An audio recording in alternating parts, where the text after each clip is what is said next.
As the monsters of the MTRA roll into Lima, Ohio, some large questions loom. Can the new cat on the scene, Alan Pizzo's Predator, claw his way to the top? Or will he end up kitty litter? Will KG veteran Gary Porter regain his championship form of 2 seasons ago, beginning today? And is there anyone out there capable of stopping the Bob Chandler Juggernauts?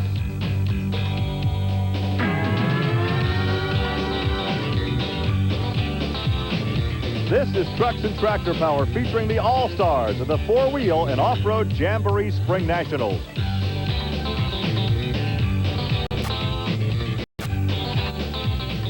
Welcome to Trucks and Tractor Power on the Nashville Network. Today we're at the Allen County Fairgrounds in Lima, Ohio for the 4-wheel and off-road Jamboree Spring Nationals. Hi everybody, I'm Gary Lee. Well, another question we have is what hand Mother Nature will play in today's competition. It's wet, it is soggy in the Buckeye State. It's raining outside, so I've moved inside a remote facility. And of course, the weather will add to the treachery of the monster truck competition. But right now, let's go trackside to my colleague, Army Armstrong, who's in a position to survey our rather sloppy track conditions. Gary, we're standing about 250 feet past the finish line. Normally, this is a shutdown area, but this is the area that could shut these guys down today. As you can see, the moisture is here today, and there's nothing in the world slicker than grass that's wet. Well, the track crew knew that, so they've gone, and in the shutdown area, they've actually pulled back or peeled back a layer of grass, but in doing that, they've created maybe another monster that our monsters have to deal with. That's mud. This could be a real exciting area before the day's over. As a matter of fact, we're going to stay down here and see what kind of action does take place. Back to you.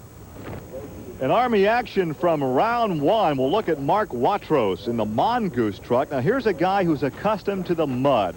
Mark is a former mud racer. We've seen him on this program competing in the Team Rancho Funny Car. Watros is now getting into monster truck racing in a Ford he calls the Mongoose. And here at round 1, he takes on David Morris in the Equalizer. Watros shows he may be a player to be reckoned with down the road. Well, right now, David Morris is showing why he's one of the top drivers in the country. I'll tell you what, the old Mongoose ran him a good little race down there, though. Morris yeah, he is could go be to a factor in the future. Yeah, definitely that. Another newcomer to this circuit is Alan Pizzo. He's got a great-looking truck called the Predator. Now, Alan's had a rough go so far here in Lima. During the first day of qualifying, Pizzo would sustain heavy rear-end damage with this very tough landing. Watch, right here. Oop, there goes the suspension. Now, he qualified for today's race. But now in round 1, Pizzo in the near lane taking on Mark Hall, and it appears as if the same thing happens again. Then watch Mark Hall in that slick shutdown area. All kinds of action here. There goes the suspension, and there goes Mark out through some very wet grass. See, Gary, that's exactly what we were talking about, and as you well know, boy, you're not going to find anything in the world slicker than wet grass. Meanwhile, major suspension problems to that vehicle. Yeah, it's been an expensive weekend for Alan Pizzo and the Predator. Second time, first time in qualifying, now in the round 1 competition with some severe damage to the rear suspension. And after this run, Army talked to Alan Pizzo. Well, the first time you qualified to run on this circuit, you know, you got to be a little bit disappointed with the problem. Yeah, we've had our problems over the weekend. We've broken 2 rear shocks and, 1 4-link bar this weekend. But, that's what it's all about in racing. You take your good days and your bad days, and sometimes you win, sometimes you lose. Ken Deppy was one of 3 drivers representing the Dodge contingent with high hopes coming into Lima, Ohio. Deppy now in the far lane. And he's taking on a guy we're glad to see back on the circuit, Gary Porter in the Carolina Crusher. Deppy in the Dodge Express would take Porter right to the limit, but goes onto the trailer nonetheless. Next up for the Dodge camp would be Don Van Loo, who had the unenviable task of drawing Andy Brass in the first round. The latest entry of Bob and Marilyn Chandler's racing stable is called Wildfoot. Magnum Force was simply no match for Andy Brass. Andy Brass showed right there he was a class of the field today. That eliminated down to 1 final bullet for the Dodge camp, Gary. And that belongs to Fred Schaefer. Up until this point, all the wins had come out of the near lane during round 1. Now, Fred had the new Bigfoot driver, Gene Patterson, just where he wanted him, but no, Fred Schaefer couldn't get the job done with Barefoot, and he goes home early. He lost a transmission in no man's land. Not taking anything away from Bigfoot for the win, but we got to be up front. The Dodge did lose the transmission. Round 2 action coming up next. Welcome back to the Allen County Fairgrounds here in Lima, Ohio, as Ford Trucks present the Penda 4-Wheel and Off-Road Jamboree Spring Nationals. It's a part of the B.F. Goodrich Performance Racing Series. Hi, everybody. Gary Lee along with Army Armstrong as we take a look now at round 2 competition. That will be Wildfoot against the Carolina Crusher, Equalizer against Tropical Thunder. The Executioner is in against Bigfoot because the Predator broke. So there is a look at your second round competition. The fast loser will advance to the semi. Gary, I really like the way that these pairings are at the Jamboree. The fan that buys a ticket constantly gets to see side-by-side racing. Well, there's a look at Gary Porter in the Carolina Crusher. And Army, earlier you took a look at this vehicle in hopes of shedding some new light on a very tightly guarded area in this sport of monster truck racing, the torque converter. Army? Motorsports, there's a lot of secrets, as you well know, and the transmission innards, if you will, seem to be the spot that everybody holds closest to their chest. They don't want people to know what type of torque converter they're running in these vehicles. Now, you got to remember the torque converter is what takes the 1,800 horsepower from the engine and puts it to the rear tires to drive these vehicles. And a torque converter is normally only 8 inches long. That is this piece of equipment right here. Now, Neil Chance has teamed up with Gary Porter to make a 2-piece torque converter. What that does, it allows Porter, with his monster truck, to adjust the stall speed up for more RPM on the starting line or down for less RPM on the starting line to actually tune the truck to the track condition. That's why these 10,000-pound monster trucks are able now to actually do wheelies on the starting line, something only seen in the past in the drag racing sport, but now the monsters are literally leaping off the starting line. Back to you, Gary. Yeah, and Army, speaking of wheelies, we want to go back a couple of weeks now to a run turned in by Andy Brass in Wildfoot. You talked about the ability of carrying a wheelie through the run. Now, this is Wildfoot, the newest in the Bob Chandler Bigfoot organization out of St. Louis, Missouri, and watch him carry the front wheels. This is what I call a really wheelie. Watch it. But it's the experience of Andy Brass. He knows he has to stay in the throttle because when that car, that truck noses over, he has to keep the throttle down because then the 4 wheels will pull him back out of it. Exactly. You get a corner touching the ground, it'll get you going straight again. All right, Andy Brass pulls alongside Gary Porter. Both of these drivers are known as hard levers on the start line. It's going to be Chevrolet against Ford, Gary. What do you think? Well, I tell you what, this Wildfoot truck has shown a lot in the early stages of competition, and it's all over for Gary Porter. Yeah, but Porter, you know, being up front again. Wildfoot is a class to fill today, but Porter had an electrical problem. His motor cut clean right before the second jump. I don't know if it's the moisture or what, but boy, when it went away quick. As you indicated, this race could be won at the starting line. They are side by side right here over that first jump. Now something happens to the Carolina Crusher. Let's go down trackside and find out. Gary, I tell you what, it just seems like that you're snake bit as far as something electrical in this truck. I know, can't seem to get it figured out. It's, had me the last couple of days in qualifying and during the racing. I got him off the line there, and I was pulling him a little bit there on the flat, and then my motor went away, and he just went on past me. There was nothing I could do. I don't know what the problem is on my part. Well, we understand there could be a problem in Wildfoot. As we take a look at the Wildfoot teammate, that is Bigfoot, that is Gene Patterson. But we understand that there could be a problem in the Wildfoot Ford that just won that pairing with the Carolina Crusher. Let's go trackside once again. Here's Army. Gary, as we're looking at Andy Brass, boy, this is something you don't see very often. They're taking him back into the pit area. Okay, look underneath the vehicle. He's punched a hole in the oil pan. You can see the oil coming out from the oil pan right now. So Andy's not going to stop and talk to us. They're not going to be able to come back. They have punched a hole in that big engine. Back to you, Gary. Well, as that big Ford is towed back to the paddock area, we take a look at the Executioner. This is Mark Hall. He is at the starting line, and he pulls alongside Gene Patterson in Bigfoot. You know, Mark and his brother Tim could be one of the best-kept secrets in the sport. They're coming around. They're paying their dues right now. And they are getting closer and closer each week. Gene Patterson steps up into an already proven truck, so Hall has got nothing to lose. You just lay everything on the line right here. No, not going to happen again. He didn't lay anything on the line because the truck wasn't there for him. Something went away big time there. So an easy pass for Gene Patterson as he will advance, but obviously something mechanically wrong with the Executioner. Boy, that's a tough Mark break. Hall, and believe me, Gary Lee, before this year's over, the Hall boys are going to be playing hardball with these guys. Well, the Executioner just got shot in the foot there at the starting line, so he'll go back to the trailer, and Bigfoot will advance. Yeah, but he'll get the last swing of the axe before this year's over. Well, let's go back to the track and talk to Gene Patterson. Gene, it seems like more and more pressure keeps getting put on your shoulders. Yeah, that's right, Army. You know, a little rain here hurt us a little bit today, but we feel like the Firestones are hooking up real good. We got a good cut on these tires we've been working on for a couple months now. We detuned the motor a little bit, and we geared the truck down. You know, we felt like this track wasn't going to take as much horsepower as it has in the past. Seems like it's working for us. Put the Dodge on the trailer in the first round. We win another round. We're hanging out for the next one. We are ready now for the final matchup in this second round. There is a look at David Morris in the Equalizer. He will pull alongside Wayne Smozanik's Tropical Thunder. Young David out of Springfield, Tennessee, a truck that's been around for a number of seasons, but seems to get faster every year. And here's a guy who is always spectacular. Win, lose, or draw, Wayne Smozanik out of Jupiter, Florida.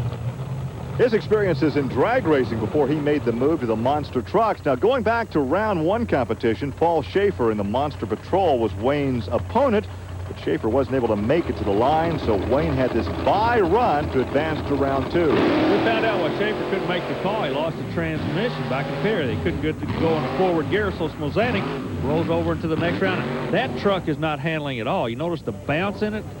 That's not a good setting chassis right now. Well, here is a good setting chassis. This is the Equalizer, David Morris, and Wayne has a problem right at the starting line. An easy pass for David Morris. He realized that Wayne Smozanik had trouble, eased out the throttle. Well, I don't know. Morris has got a burping sound with his engine. If I were here in a monster truck, I would not want to be lining up in that left lane. There's something spooky happening over there, Gary. And there's a look at Gary Porter, who may have caught a break with Wildfoot going on the trailer despite his loss to Andy Brass. He may be in the semifinals. We'll have the final four from Lima when we come back.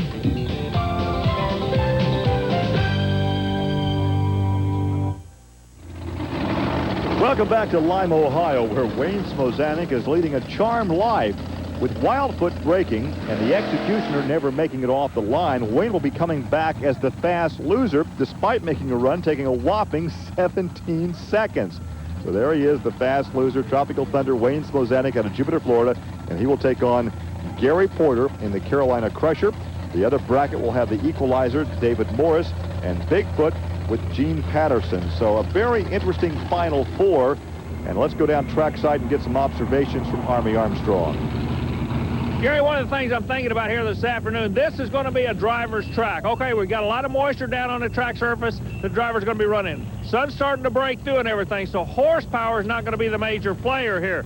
What you're going to see basically is who can ever finesse these 10,000-pound monster trucks the best. I think it's going to go into the winner's circle. Back to you, Gary. There's a word that you would not think would be synonymous with monster truck racing, finesse. But you're absolutely right on this racetrack. Well, it's like watching a sprint car race. The trick there is to being smooth, and you sure wouldn't put those two together. But yeah, you're right. 10,000 pounds. You got to baby these rascals on the other end of this track today. Wayne Smozanik has been having all kinds of problems today, and following round two, Army asked him about it. Wayne, I tell you what, it's such a shame because you got so many big pieces in a monster truck, and there's a little bitty gremlin in there getting a hold of you. Something electric. Yeah, it's electrical. I'm thinking what might have happened with all the rain and humidity, having to keep a cover over to keep electronics dry. It holds a lot of moisture, and something's obviously got wet because the first time it seemed to be okay, and now it won't hard turn over $3,000. It's back, and of course, if you hit it, take a chance on lifting a blower. You don't want that to happen.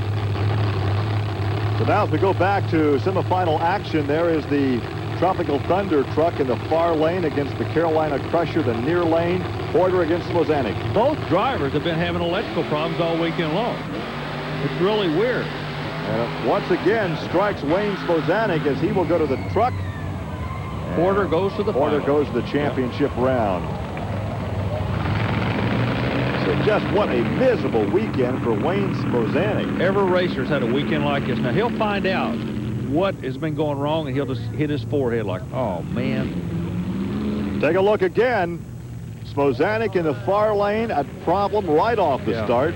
Gary realized that, took a pretty easy run in the Carolina Crusher. So that does move him into the final. The big question is the old rivalry between Equalizer and Bigfoot. The difference is Bigfoot's got a new shoe driving it.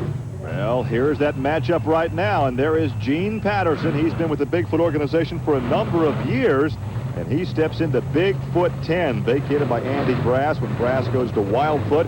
And there is the equalizer out of Tennessee with young David Morris. Oh, Gene Patterson, when we do an interview, he kind of walks away from the camera. He holds up his index, his little finger, and his thumb, which is a sign for hang loose. You know, anybody's been to Hawaii, that is kind of his logo, and that's the way he drives the truck. Hey, just hang loose, give it 100%, and it'll all work out for you. Let's see if it works for you. Well, the winner here goes up against the Carolina Crusher for the championship. Good start by the equalizer. Who's going to take it? Gene Patterson takes it in Bigfoot. Bigfoot, Gene Patterson advances to the championship against the Carolina Crusher. Chevrolet and Ford, Gary, going to the finals. On the replay, watch the two different driving styles. In the near lane, Equalizer rolls over this first jump, while Gene Patterson and Bigfoot jumps the first jump. And right here, Patterson gets the advantage, and he takes the measure of the Equalizer. He goes to the championship. But right now, let's go trackside and talk to David Morris. Well, David, it looked like you were going to be a player all afternoon long. What was it like on the other end? We couldn't tell. We were on the starting line, and it looked awfully close. Yeah, I'm sure it was. I really didn't get what I needed in between the cars right there. I had to fight just a little bit, and then I, kind of lost some of my forward speed there trying to get it straight, but that's racing. And here's one more look now as David Morris walks away, realizing his day is finished here in Lima, Ohio. Again, he rolls over that first jump. In order to roll, you got to stay off the throttle, okay? And that's exactly what cost him that forward speed that he was looking for. Well, as we take another look, right now, Army standing by with the man Gene Patterson will meet in the finals, Gary Porter in the Carolina Crusher. Gary, you and Bigfoot going into the finals, man. How quick your luck can change in this sport. It is, the track's getting faster and faster, and I think, if I can keep my truck, and the motor running like it did just last pass, I think I can take them. Well, it looks like Bigfoot and the driver, Gene Patterson, are back in the pit area. Let's go back there and check in with Gene. Okay, it's kind of a unique situation. We were talking to the crew about an hour ago. He wasn't even supposed to be here. He's going to be in the final, but you get lane choice. What'd you all decide on as far as lanes? We're going to go ahead and take the right lane, Army. We've bounced back and forth all day here, The sun kind of pops out and it goes back in, These lanes are changing every round. Ford, it's hooking up for us. We keep tuning in between rounds. We're going to put this Ford in the finals. We've been here before. I'm sitting in Andy's shoes. Trailmaster shocks are handling real good for us today. BDS, they're doing their job. Firestone, everybody back to shop. They've done their work to put me here. Now I got to just bring them home the trophy. A good driver gets all the sponsors in. He does that. We're coming back with the final shootout. Welcome back to the Allen County Fairgrounds in Lima, Ohio, where Ford Trucks present the Penda four-wheel and off-road Jamboree Spring Nationals, a part of the B.F. Goodrich Performance Series. These Jamborees offer a host of activities for the truck lover as well as the entire family. And to find out more, call or write Special Events Promotion Company. Well, Army Armstrong, we are ready now for the final shootout. And there is one of the contenders right there, Gene Patterson in Bigfoot, and he will pull up alongside Gary Porter in the Carolina Crusher. Over the years, we've seen these trucks go head-to-head quite a few times, but there's one difference. The face of the driver in the big blue truck. Porter, I wonder if he is going to try to intimidate this new driver, or if they're just going to go up there and lay it on the line and just do some heads-up racing. Okay, it's already been answered. Motorsport, Army, that the driver have confidence in his vehicle, and obviously a new driver in Gene Patterson, but he knows this truck very well and he's very confident. Exactly, but also he knows what pressure is because Andy Brass won in the truck. He's got to step up into those shoes. It's just a good old-style heads-up race. Who's going to take it? And it is Gene Patterson, Bigfoot, the big blue Ford from St. Louis. A handshake from the crew chiefs. And Bigfoot in victory lane. How many times have we said that? Only this time, Gene Patterson in the cockpit. He not only stepped up into Andy Brass's shoes, he found out they were tap shoes because he was tap dancing all over everybody today. Congratulations to him.